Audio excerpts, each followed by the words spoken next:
Ito po ay langis. Langis ng ito po ay langis ng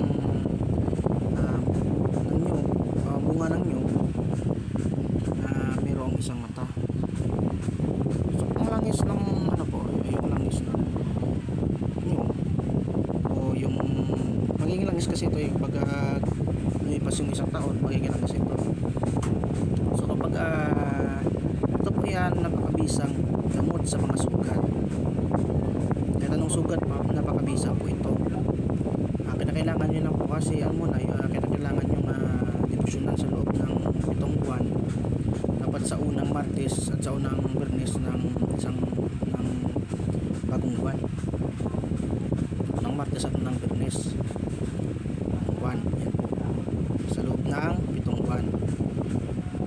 Pagkatapos ng 7 buwan, ilibing nyo sa sa lupa. Tapos kinakailangan nyo maghintay ng 5 buwan bago nyo kunin. At yan po, magiging gamot na po yan sa kahit anong sugat. Ito po yung final product ng langis. Meron po ako ito papakita ko sa inyo. Wait lang. Ito po yung langis.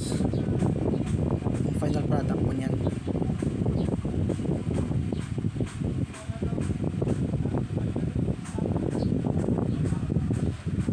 Ang ito, pagigingan yan sa loob na 1 taon.